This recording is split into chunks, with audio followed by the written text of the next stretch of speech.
يا بلبل الأغصان غرد مدى الأزمان عن أهل وحي الله عن حملة القرآن حياتهم قرآن. أعوذ بالله من الشيطان الرجيم. بسم الله الرحمن الرحيم. الحمد لله رب العالمين. والصلاة والسلام على رسولنا Muhammed ve ala alihi ve sahbihi ecmaîn emma ba'd. Kıymetli izleyiciler, bugün Rabbimizin kitabının sure sıralamasına göre 99, 100, 101 ve 102. sureleri Zilzal, Adiyat, Kari'a ve Tekâfür surelerini, bu 4 sureyi işlemeye çalışacağız. Rabbim en güzel şekilde bu surelerin ayetlerinden almamız gereken öğütler ve nasihatleri alıp hayatımıza geçirebilmeyi hepimize nasip etsin. 99. sure Zilzal suresi. Allah Azze ve Celle 1. ayetinde şöyle buyuruyor. Bismillahirrahmanirrahim. İzâ zulziletil ardu zilzâleha. Yeryüzü o müthiş sarsıntı ile sarsıldığı zaman.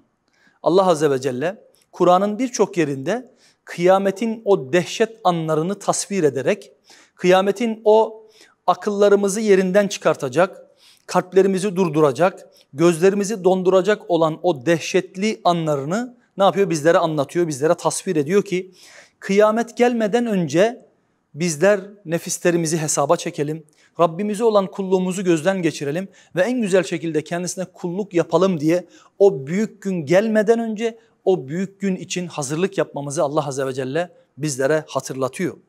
Yeryüzü o müthiş sarsıntı ile sarsıldığı zaman ve ahracetil ardu ethqalaha, ve o yeryüzü içerisindeki tüm ağırlıkları dışarı çıkarttığı, dışarı attığı zaman yeryüzünün içerisinde ağırlıklar var. Buradaki kasıt tabii ki ölüler. Yani birinci kasıt ölüler aslında. Yani kıyamete kadar ilk insandan son insana kadar bütün insanlar ne yapacak? Tekrardan toprakların altından dirilecekler. O kafirlerin, inkarcıların inkar etmiş olduğu toz toprak haline geldikten sonra mı, ufandıktan sonra bu kemikler tekrardan mı bir araya gelecek deyip uzak gördükleri, inkar etmiş oldukları o ba'ath dediğimiz, haşr dediğimiz öldükten sonra dirilme olayı ne yapacak? Gerçekleşecek. Yeryüzü, toprağın, yeryüzü içindekileri dışarı attığı zaman. Diğer bir manada ise yeryüzünün ağırlıklarını dışarı atması, yani insanların peşinden koşmuş olduğu çok değerli olan o mücevheratların tamamı dışarı çıkacak. Yeryüzü içinde saklamış olduğu insanlar kendilerine dünya hayatında şayet önlerine çıksaydı belki hayatları değişecek olan o mücevherat, o çok değerli olan yeryüzünün hazineleri ne yapacak? Dışarı vuracak. Yeryüzü hazinelerini dışarı kustuğu zaman diye Allah Azze ve Celle söylüyor. Veyahut yeryüzü ağırlıklarını dışarı attığı zamandan kasıt, diyor ki katil gelir, yani ben bunun için mi bu adamı öldürdüm? Akraba bağını koparan gelir, ben bunun için mi bu bağı kopardım? Yani yaptığı hatalardan dolayı, yani biz bundan dolayı bu hatayı yaptık diyerek bütün herkes ne yapar diyor? Yapmış oldukları o kabahatleri, yapmış oldukları o günahları dışarı çıkartırlar. وَقَالَ الْاِنْسَانُ مَا لَهَا. Ve diyor ki insan der ki, ne oluyor buna? Yani yeri kastederek o korkusundan dolayı, dehşetinden dolayı yeryüzü o güne kadar hiç almadığı o dehşetini alıp insanlara karşı korkulu hale geldikten sonra diyor ki o insan der ki o gün ne oluyor bu yeryüzüne? Yani bu yere ne oluyor dediği zaman diyor Allah Azze ve Celle, korkusundan dolayı insanın ne oluyor bu yeryüzüne dediğinde yevme idin tuhaddisu akhbaraha bi enne rabbeke evhalaha. İşte o gün yeryüzü Allah Azze ve Celle'nin ona bildirmesiyle, Rabbinin ona bildirmesiyle bütün haberlerini anlatır. Artık yeryüzü üzerinde ne kadar günah işlenilmişse, yeryüzü üzerinde ne kadar isyan yapılmışsa, yeryüzü üzerinde ne kadar eylem adına, fiil adına bir şeyler yapılmışsa hepsini Allah'ın bildirmesiyle, Allah Azze ve Celle'nin kendisine vahyiyle, işaretiyle ne yapar? Hepsini haber verir. يَوْمَئِذِ يَسْتُرُ النَّاسُ اَشْتَاتًا لِيُرَوْا أَعْمَالَهُم. O gün insanlar yaptıklarını görmek için, yani dünya hayatındaki takdim etmiş oldukları o hayatta yaptığı fiilleri görmek için dağınık bir halde geri dönerler. Dağınık bir halde buradaki eştata kelimesi Kur'an'ın başka yerlerine geçiyor. Yani onlar bölük pörçük bir şekilde ne yapacaklarını bilmeden herkes bir tarafa koşuşturacak şekilde amelleriyle karşılaşmak adına tekrardan ne yaparlar? Dönerler. Yani ahiret için, hesap günü için kabirlerinden kalkarlar.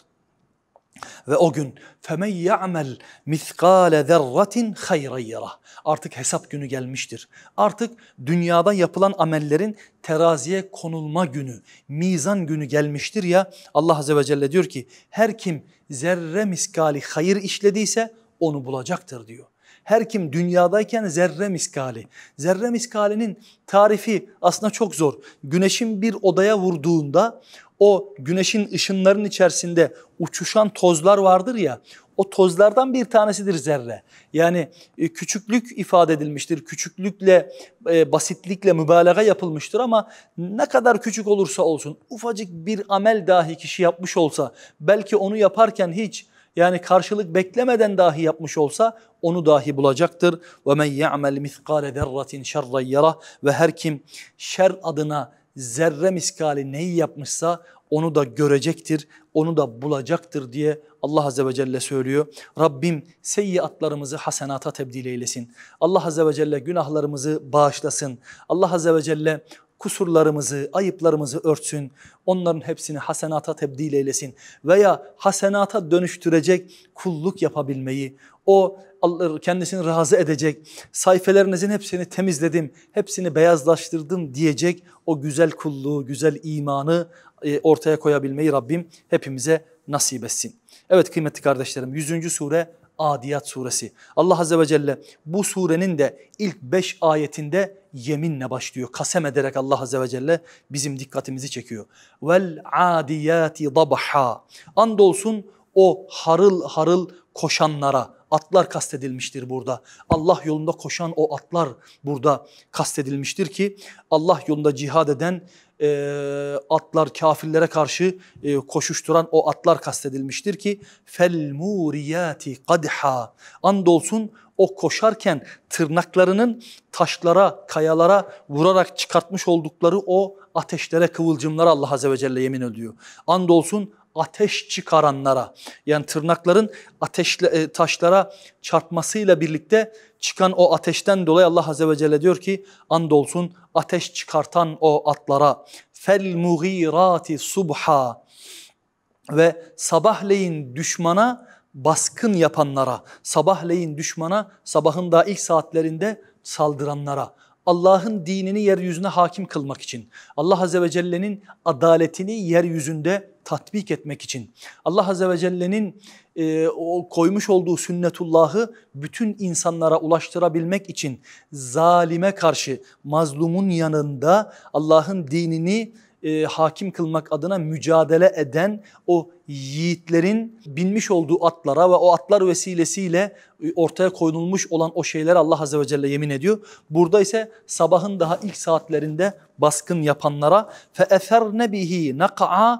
ve tozu dumana katanlara, yani Allah'ın dini için Allah'ın yolunda tozu toprağa girenlere, toz toprak olanlara. Onun için Nebi sallallahu aleyhi ve sellem Allah yolunda üzerine toz isabet eden kişinin kendisine cehennem değmeyeceğini, toz toprak halinde Allah yolunda cihad etmenin ne kadar faziletli olduğunu burada da Nebi sallallahu aleyhi ve sellem bizlere bildiriyor. فَاَثَرْنَ بِهِ نَقَعَ tozu dumana katanlara Allah Azze ve Celle yemin ediyor ve bu surenin son yemininde ise فَوَسَطْنَ بِهِ جَمَعًا derken bir topluluğun ortasına girip bir topluluğun ortasında kendisini bulanlara veya bir topluluğun ortasına girenlere, yani harıl harıl koşan atlara, ateş çıkaranlara, sabah baskını yapanlara, tozu dumana katarak Allah yolunda mücadele edip kendisini kafirlerin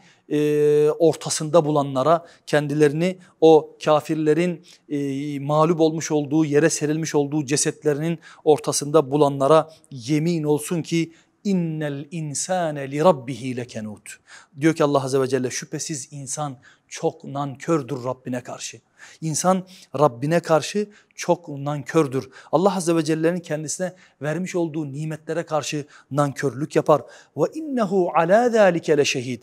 Ve kendisi de buna şahittir diyor Allah Azze ve Celle. Yani nankörlüğüne, Allah'ın kendisine bahşetmiş olduğu nimetlere karşı şükür sunması yerine nankörlük yaptığına kendisi de şahittir. Ve innehu li hubbil hayri leşedid. Ve o insan gerçekten çok mala düşkündür, mal tutkunudur. Rabbimizin aynı Fecir suresinde buyurduğu gibi ve tuhibbunel mâle hubben cemma. O insan mala öyle düşkündür, öyle çok seviyordur ki malı diyor Allah Azze ve Celle. Ne yapar? Bütün malı kendisinin toplamasını ister. Ve Rabbimiz diyor ki efela ya'lemu iza bu'thira ma fil kubur. Bilmiyor mu ki kabirlerin içindekilerin hepsi fırlatılıp dışarı çıktığı zaman ne olacak? Yani o bilmiyor mu ki kabir, toprağın altında ne kadar insan varsa, toprağın altında neler varsa hepsi dışarı çıkacak. Yani çok basit, çok kısa olan bir dünya hayatından sonra siz ölüp toprağın altına gireceksiniz ve toprağın altından sonra kalkıp ebedi olan hayata, Allah'ın huzuruna çıkacaksınız. Bunu bilmiyor musunuz? Bilmiyor mu ki? Bilirse bilmesine rağmen nasıl da Allah'a kulluk yapmaz manasında Allah Azze ve Celle istifham ediyor. وَحُصِّلَ مَا فِي السُّدُورِ. Yine bilmiyor mu ki kalplerde gizlenenlerin hepsinin ortaya konulduğu zaman, öyle bir zaman gelecek. Kalplerde gizlenen hepsi ortaya konulacak. Allah Azze ve Celle kalplerimizi kendisinin o bizlere bahşetmiş olduğu imanıyla doldurabilmeyi, kalplerimizi salih amellerle, zikirlerle, dualarla temizleyebilmeyi, kalbimizin fesadından, kalbimizin fitnesinden, kalbimizin katılığından, kalbimizin kötü düşüncelerinden, kalbimize gelen şeytani vesveselerden Rabbimize sığınıyoruz. Allah Azze ve Celle bu kötü düşüncelerden, kalbimizin hatalarından bizleri korusun. Zira insan belki kendi azalarıyla ameline sahip çıkabilir, kendi uzuvlarına hükmedebilir ama kalp meselesi çok daha önemli bir meseledir. İbadetin kabulüyle ilgili olan yer kalbin ta kendisidir. Bu sebeple kalplerimizin fesadından, kalplerimizin fitnesinden, kalplerimizin katılığından, kalplerimizin kötülüğünden Rabbimize sığınıyoruz. Allah Azze ve Celle kalplerimizi ıslah etsin, kalplerimizi düzeltsin. İnne rabbehum bihim yevme idille habir. İşte o gün geldiğinde, o gün var ya, Rableri onların bütün yaptıklarından haberdardır. İyilik adına, kötülük adına neyle gelmişse bütün yaptıklarından Allah Azze ve Celle haberdardır buyurarak Adiyat suresinde Allah Azze ve Celle bizlere bu şekilde aktardı. Evet, 101. sure Kariya suresi. Rabbimiz kıyametin isimlerinden bir isimle açıyor bu sureyi. El-Kari'ah. Mel-Kari'ah. وَمَا اَدْرَاكَ مَا الْقَارِعَةِ. Rabbimiz diyor ki Kari'a, nedir o Kari'a? O Karia'nın ne olduğunu bilir misin? Allah Azze ve Celle 3 sefer üst üste Karia'yı zikretti. Karia'yı getirdi. Kari'a kıyametin isimlerinden. Aynı Vakıa gibi, Tamme gibi, Hakka gibi, Sahha gibi Allah Azze ve Celle'nin Kur'an'da getirmiş olduğu Gâşiye gibi kıyametin isimlerinden bir isimdir. Allah Azze ve Celle kıyametin bu ismiyle bizlerin dikkatini çekiyor ve diyor ki 4. ayette يَوْمَ يَكُونُ النَّاسُ كَالْفَرَاشِ الْمَبْثُوثِ.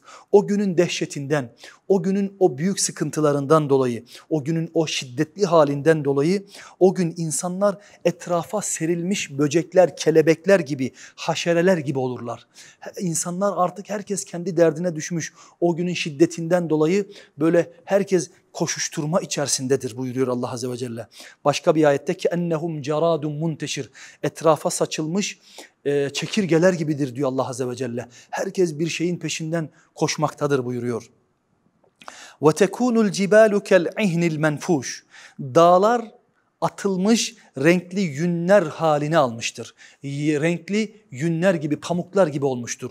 Dünyadayken, imtihan hayatı devam ederken o kasvetiyle, o sağlamlığıyla, o tabiri caizse yeryüzüne çakılıp yeryüzünün deprem olmasını engelleyen o dik duruşuyla olan o dağlar özelliğini kaybetmiş. Allah Azze ve Celle dağın o kastılık vasfını, kasvetlik vasfını, güçlük vasfını ondan almış. pamuk haline geldiği zaman diyor Allah Azze ve Celle.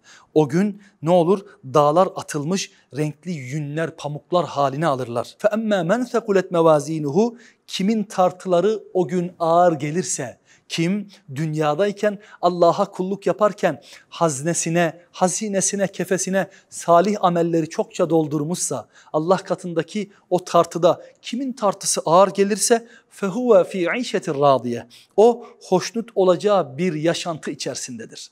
O dünyadayken salih amelleri artırıp mizanını, terazisini ağır yapma gayreti içerisindeydi. Allah Azze ve Celle de ona bu güzel hayatından dolayı, bu güzel gayretinden dolayı hoşnut olacağı bir yaşantı ona takdim etti. فَهُوَ فِي عَيْشَةٍ رَاضِيَةٍ Hani Mutaffifun suresinde Rabbimiz demişti ya, تَعْرِفُ فِي وُجُوهِهِمْ نَظَرَةً النَّعِيمِ O cennetin nimetlerinin güzelliklerini onların yüzlerinde görürsün. Onların yüzleri öyle mutludur, öyle huzurludur, öyle parıl parıl parıldırlar ki cennet nimetleri yüzlerine yansımıştır der ya. İşte aynı şekilde mizanda, terazide sevapları ağır basan kişi için, tartıları ağır gelen kişi için Allah Azze ve Celle hoşnut olacağı bir yaşantıda olacaktır buyurarak onu müjdeliyor. وَاَمَّا مَنْ خَفَّتْ مَوَازِينُهُ Kimin de tartıları hafif gelirse, kim de dünyadayken ahireti düşünmeden yaşarsa, ahirete dair bir endişe duymadan yaşarsa,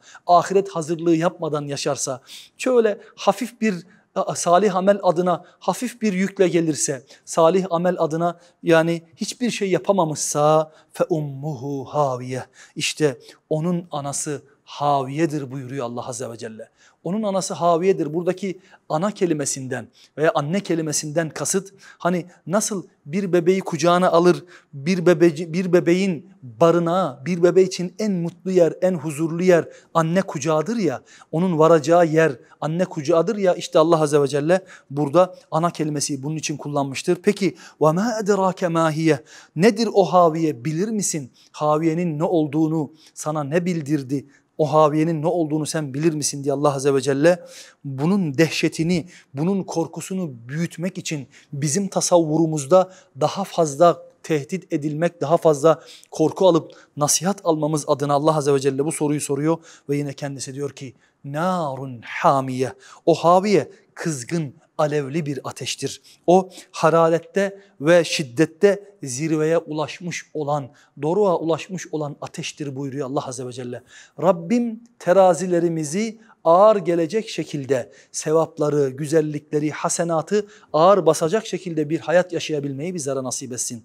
O mizan gününde, o hesap gününde salih amelleri ağır basan, Rabbimizin rahmetine kavuşmuş, mağfiretine kavuşmuş, Rabbimizin muvaffakiyetiyle rızasına kavuşmuş kulların arasına girebilmeyi Rabbim bizlere nasip etsin. Ve 102. sure Tekasür suresi. Rabbimiz şöyle buyuruyor. Elhâkumut tekâthur. Çocukla övünmek sizi oyaladı veya sadece çocuk değil yani çocuklardan ve mallardan olan çoklukla övünmek sizi oyaladı. Allah Azze ve Celle buyuruyor ki çoklukla övünmek sizi oyaladı. Mal ve evlatların çokluğu ile övünmek sizi oyaladı. Bir insan dünyadayken hayatını neyin uğrunda harcadığına, neyin arkasından koştuğuna, niçin yorulduğuna, niçin vaktini harcadığına, yani 60'ına 70'ine gelmiş olan insan şöyle geriye dönüp baktığında hem mal hem de çocukları için ortaya bir hayat koyup onlar için hayatını heba ettiğini görür. Ve bazı insanlarsa imtihan diyarında bunun farkına varamamışlardır. Kazandıkça kazanmak isterler. Çocuklarının sayısı ve mallarının çokluğuyla övünürler. Çocuklarının güzelliklerinden, çocukların etrafındaki oluşundan dolayı onlarla övünürler. Mallarının çokluğundan dolayı böbürlenirler ve çoklukla övünmek onları oyaladı diyor Allah Azze ve Celle. Ta ki dünyadaki gerekli olan o hakikati onlara unutturdu. Hatta zurtumul makabir, ta ki kabirlere vardınız, kabirleri ziyaret ettiniz. Yani bunun manası ölünceye kadar, ölüm size gelinceye kadar öyle sizi oyaladı ki evlatlarınız ve mallarınız, ta ki öldünüz, hakikati ölünce gördünüz diyor Allah Azze ve Celle. Kella sevfe te'alemun. Hayır, asla yakında bileceksiniz. ثُمَّ كَلَّا سَوْفَ تَعْلَمُونَ Hayır hayır yakında bileceksiniz buyuruyor Allah Azze ve Celle. Yani sizin o şu an dünyadayken bilmeniz gerekip de bilmediğiniz o hakikatları yakında bileceksiniz. Kella lev ta'lemûne ilmel yakîn. Hayır asla eğer kesin bir bilgiyle bilseydiniz, ilmel yakîn dediğimiz kesin bir bilgiyle bilseydiniz, yani dünyanın boş bir metadan ibaret olduğunu, asıl hayatın ahiret hayatı olduğunu, Allah'a kulluk yapmamız gerektiğini, tevhid inancına sahip olup her türlü şirkten uzak durup Rabbimizi razı edecek şekilde kulluk hayatının gerekli olduğunu ilmel yakîn bilseydiniz diyor Allah Azze ve Celle. Yani bilmeli değil miydiniz? Keşke bilseydiniz. لَتَرَوُنَّ الْجَحِيمِ Ama bilmediniz ya, bilmediğinizden dolayı andolsun cehennem ateşini mutlaka göreceksiniz. Siz dünyada bilmeniz gereken şeyi bilmek istemediniz. Vahye karşı, vahyin getirdiği bilgiye karşı kendinizi ne yaptınız? Kapattınız. Kendinizi tabiri caizse mühürlediniz. Vahiy karşısında Allah'ın hakikatlerinden uzak durdunuz ya. لَتَرَوُنَّ الْجَحِيمِ Elbette cehimi yani cehennem ateşini mutlaka göreceksiniz. ثُمَّ لَتَرَوُنَّهَا عَيْنَ الْيَقِينَ Sonra onu bizzat kendi gözlerinizle aynel yakin göreceksiniz. Aynel yakin ona şahit olacaksınız. ثُمَّ لَتُسْأَلُنَّ يَوْمَئِذٍ عَنِ النَّعِيمِ Ve Allah Azze ve Celle diyor ki sonuna da andolsun ki o gün Allah'ın size vermiş olduğu nimetlerden mutlaka sorulacaksınız ve hesaba çekileceksiniz. O gün Allah Azze ve Celle'nin sizlere bahşetmiş olduğu nimetlerden hesaba çekileceksiniz buyuruyor Allah Azze ve Celle. Bu sebeple kıymetli kardeşlerim hesap günündeki o nimetlerin hesabını verebilmek adına bugünden nefislerimizi hesaba çekilelim.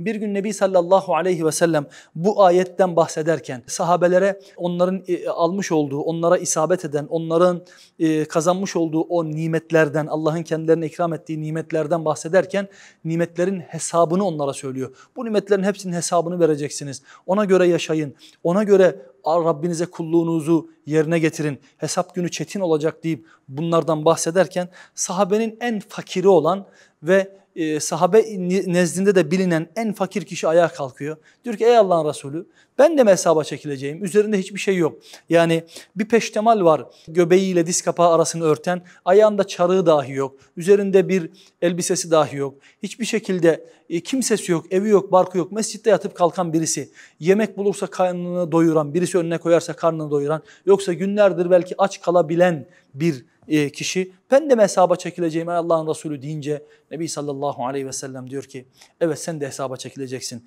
Zira içtiğiniz suyun ve altında gölgelendiğiniz o ağacın yani o gölgenin dahi hesabını Allah Azze ve Celle'ye vereceksiniz diyerek hesap gününün çetinliğini Nebi sallallahu aleyhi ve sellem bildiriyor. Rabbim hesaplarımızı kolaylaştırsın. Allah Azze ve Celle kendisine en güzel şekilde kulluk yaparak hesabını veremeyeceğimiz nimetin altına bizleri sokmasın. Hesabını en güzel şekilde verebileceğimiz bir kullukla huzuruna gelebilmeyi Rabbim hepimize nasip etsin. Kıymetli kardeşlerim, bugünkü dersimizin de sonuna geldik. Sizleri Allah Azze ve Celle'ye emanet ediyorum. Esselamu Aleyküm ve Rahmetullahi ve Berekatuhu. يا بلبل الأغصان غرد مدى الأزمان عن أهل وحي الله عن حملة القرآن